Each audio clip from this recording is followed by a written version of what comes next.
kalian semuanya. Semoga kita masih diberikan nikmat kesehatan oleh Allah Subhanahu wa taala. Kita masih di masa-masa pandemi COVID-19. Semoga kita masih diberikan senantiasa diberikan kesehatan oleh Allah Subhanahu wa taala sehingga kita bisa menjalankan aktivitas kita dengan sebaik-baiknya. Jadi kita masih di situasi work from home, bekerja dari rumah, dan learn from home, belajar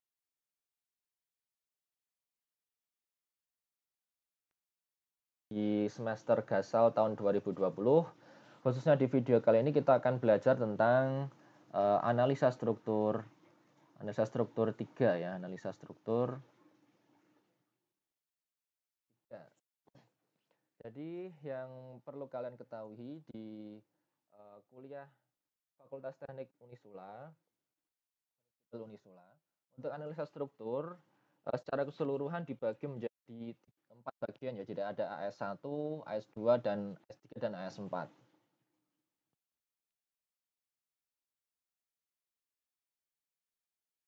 1, 2, 3, dan 4. Mungkin di video kali ini kita akan review ringan saja. Jadi kita review dari yang sudah kalian pelajari di semester sebelumnya. Jadi AS1 diajarkan di semester 1. Kalau kalian sempat ingat, seharusnya masih ingat ya, karena AS itu adalah ilmu dasar. Untuk AS1 yang kalian pelajari dulu, kalian belajar tentang balok. Jadi ada struktur balok, kemudian ada struktur sendi Gerber ya, jadi sendi Gerber. Kemudian ada pelengkung 3 sendi dan portal 3 sendi. Tapi yang jelas struktur-struktur yang diajarkan di AS1 itu adalah struktur statis tertentu. Di mana penyelesaian untuk struktur statis tertentu ini masih relatif sederhana, masih mudah ya, masih mudah, di mana persamaan yang digunakan itu ada 2 atau mungkin bisa saya sebut hanya satu saja persamaan umumnya, yaitu adalah sigma F sama dengan 0, di mana sigma F sama dengan 0 ada turunannya, yaitu sigma momen sama dengan 0. Kalau sigma F atau sigma gaya sama dengan 0 itu artinya adalah jumlah gaya-gaya di suatu sumbu ya. Kalau kita belajar di AS1 adalah struktur yang struktur 2 dimensi, jadi koordinatnya hanya ada X dan Y. Jadi sigma F itu dibagi menjadi 2, ada sigma F horizontal sama dengan 0 dan sigma F vertikal sama dengan 0. Jadi secara keseluruhan AS1 itu menggunakan 3 persamaan ini. Jadi sigma F sama dengan 0, sigma F sama dengan 0, dan sigma momen sama dengan 0. Itu untuk struktur statis tertentu. Kemudian menginjak di semester 2, kalian pelajari AS analisa struktur 2, kalian belajar tentang struktur yang lebih kompleks lagi, yaitu ada struktur rangka batang, atau struktur truss. Mungkin kalau kalian baru dengar istilah ini, struktur truss atau rangka batang, di mana untuk rangka batang ini kalian akan dikenalkan ada 2 jenis sistem struktur lagi secara elemen, yaitu ada elemen batang tarik dan batang tekan.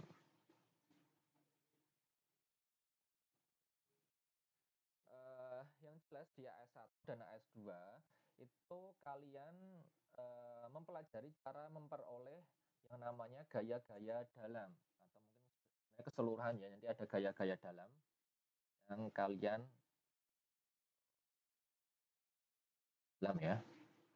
kalian pelajari, yang kalian mau mencarinya. Jadi output di analisa struktur itu adalah mencari gaya-gaya dalam. Gaya-gaya dalam ini ada 3 yang diajarkan. Ada gaya momen, ada gaya geser atau mungkin istilahnya adalah gaya lintang atau geser. Ini sedikit saya akan sampaikan nama lain dari gaya lintang. Ada selain gaya momen, gaya lintang, ada gaya normal. Atau nama lainnya adalah gaya aksial. Jadi ada momen atau simbolnya adalah M, ada gaya lintang atau simbolnya ada D, kemudian gaya normal simbolnya ada N. Mungkin kalau kalian belajar di semester lanjut lagi nanti akan muncul apa namanya kode sedikit ya. Jadi ada gaya lintang itu simbolnya D atau mungkin muncul simbol V. Kemudian untuk gaya normal nanti akan muncul simbol P. Ini sebenarnya sama, merujuk ke gaya-gaya yang sama. Jadi momen adalah M, lintang itu kalau enggak D ya V. Kemudian gaya normal itu kalau enggak simbolnya N, kemudian bisa juga dipakai simbol P. Itu adalah gaya-gaya dalam. Kemudian di AS3 dan mungkin sedikit di AS4 itu kalian akan pelajari juga di mana kalian akan menghitung kebalikan dari AS1, yaitu yang kalian pelajari di AS3 dan AS4 itu adalah gaya analisa struktur statis tak tentu. Di mana pastinya untuk proses penyelesaian di AS3 dan AS4 akan membutuhkan metode yang lebih kompleks daripada di metode yang digunakan di AS1 dan AS2. Jadi kita di sini keywordnya atau kata kuncinya adalah statis tertentu dan statis tak tentu.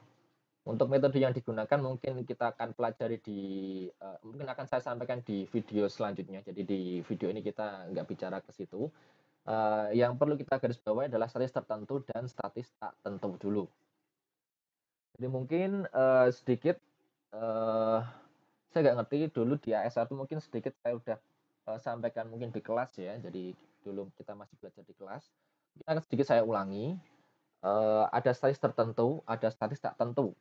Bagaimana cara membedakannya? Jadi cara membedakannya dulu sudah sempat saya sampaikan atau sering saya sampaikan untuk membedakannya kita bisa pakai rumus ini 3N plus R, kemudian hasilnya kita bandingkan dengan 3J. Ini adalah rumus untuk menentukan apakah suatu struktur itu termasuk struktur statis tertentu atau struktur statis tak tentu. Di mana N ini adalah jumlah batang atau jumlah elemen, jumlah baloknya itu atau jumlah elemennya. Nanti kita coba pakai contoh. Kemudian R ini adalah jumlah reaksi, jumlah arah reaksi. Kalau kita tahu arah reaksi ini tergantung dari jenis-jenis tumpuan. Jadi perletakan itu adalah menentukan arah-arah reaksi yang muncul di suatu struktur. Kemudian J ini adalah jumlah join atau jumlah titik. Misal kita kasih contoh yang sederhana, ada ini suatu struktur seperti ini adalah struktur balok, entah misal bebannya seperti apa terserah, nggak masalah, entah itu beban terpusat, beban merata, beban apapun itu, misalnya adalah struktur balok, kita coba dulu N, jumlah batang di struktur ini, itu ada satu buah, yaitu hanya balok satu ini aja ya, jadi ini adalah jumlah N-nya, jadi N-nya itu adalah satu buah batang.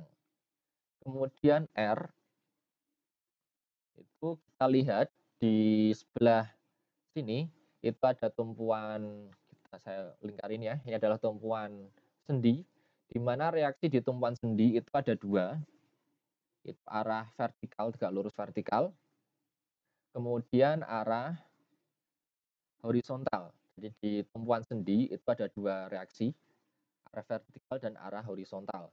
Kemudian kita lihat di sebelah kanan itu ada tumpuan sendi roll. Ingat ya tumpuan sendi roll, di mana arah reaksinya itu hanya ada satu arah, yaitu arah vertikal saja. Ini kalau misal kalian masih bingung untuk menentukan jumlah reaksi, silakan coba kalian buka-buka dari bukunya Prof. Pratik, itu saya kira udah lengkap. Jelas sekali nanti untuk penentuan jumlah reaksi. Jadi kalau secara keseluruhan kita lihat struktur balok ini ada 3 buah reaksi. Kita tuliskan di sini dulu 3 buah reaksi.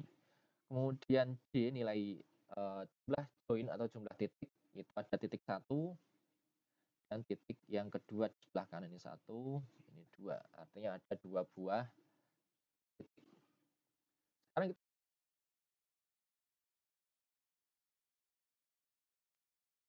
3N plus R bandingkan dengan 3J. Kita masukkan nilai N adalah 1, reaksinya ada jumlahnya ada 3, kita bandingkan hasilnya dengan 3 kali joinnya yaitu 2. 3 kali 1, 3, tambah 3, 6. Kemudian 3 kali 2 hasilnya 6. Artinya kalau 3N plus R itu sama dengan 3J, maka ini adalah struktur statis tertentu.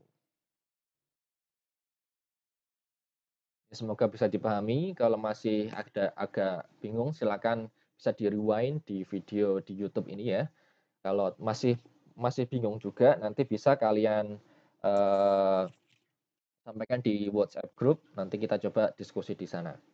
Ini untuk contoh yang pertama. Kemudian contoh yang kedua kita masuk ke contoh yang agak sedikit rumit. Misal pakai struktur portal seperti ini.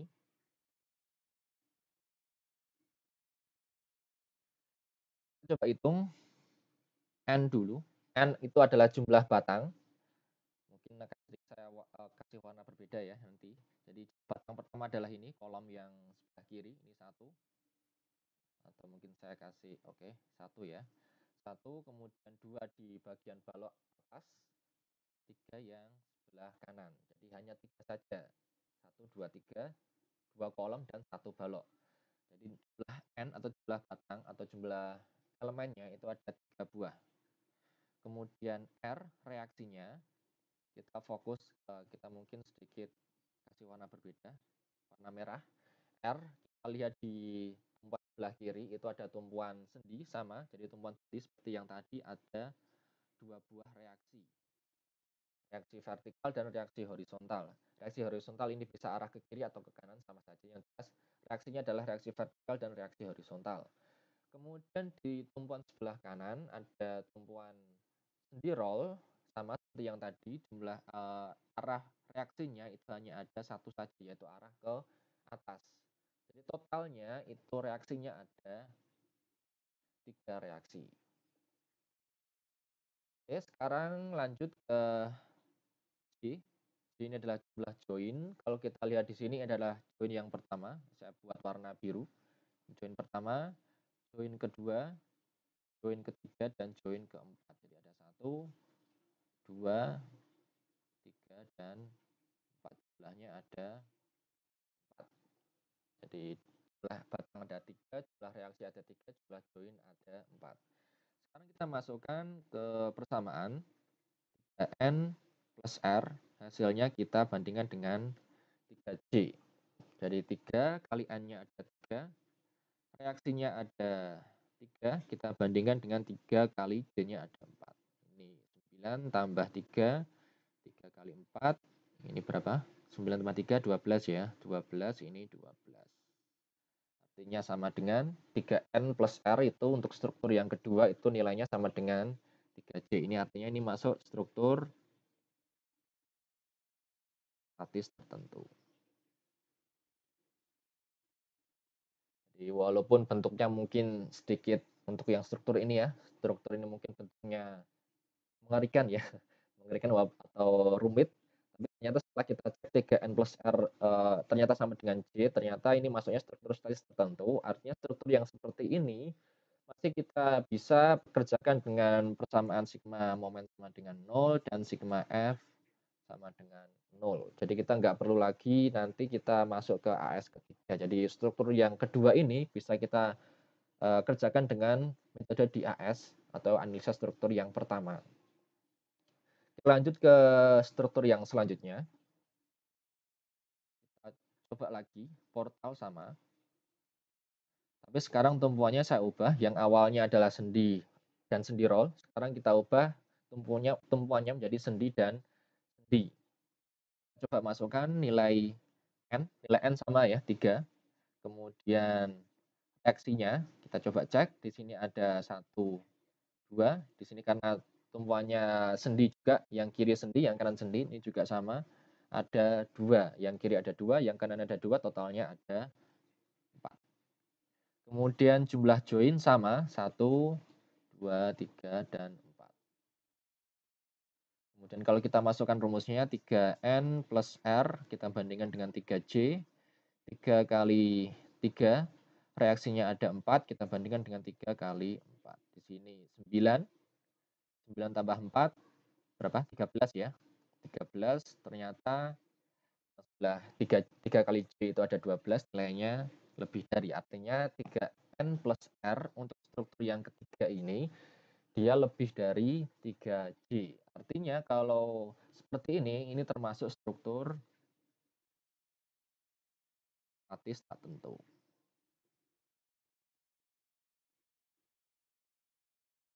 Contoh yang ketiga. Jadi kalau lebih dari, maka itu adalah struktur statis tak tentu. Oke, contoh yang keempat. Sama, kita main di portal. Sekarang tumpunya saya ubah lagi menjadi sendi roll dan sendi roll. Sebelah kiri adalah tumpuan sendi roll, sebelah kanan tumpuan sendi roll juga. Kita hitung sama-sama. Jadi nilai N, jumlah batangnya sama ya, 1, 2, 3. 3.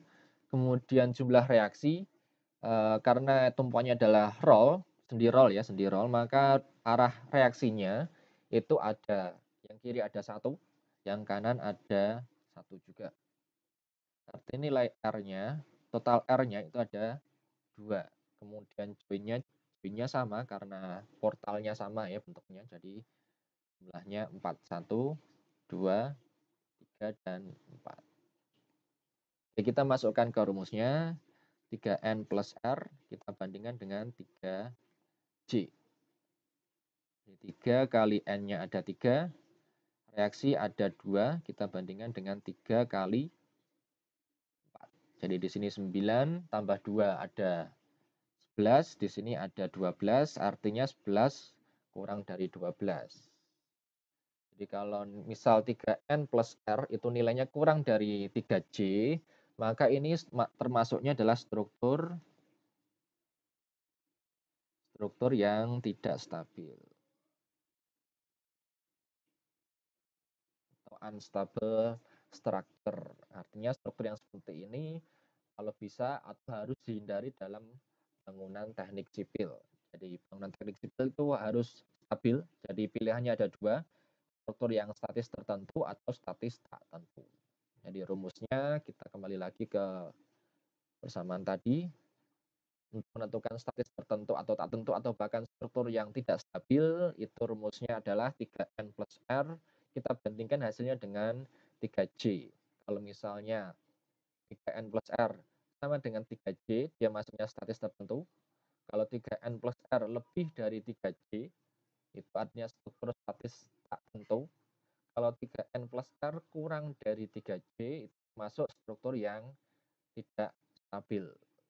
Oke, baik. Semoga ini masih bisa diikuti. Kalau misalnya masih bingung, silakan tulis pertanyaan di kolom komentar boleh, atau mungkin nanti di WhatsApp group, nanti kita coba diskusi di sana. Baik, itu untuk video kali ini. Kita kasih video yang singkat-singkat dulu untuk review. Kurang lebihnya mohon maaf. Assalamualaikum warahmatullahi wabarakatuh.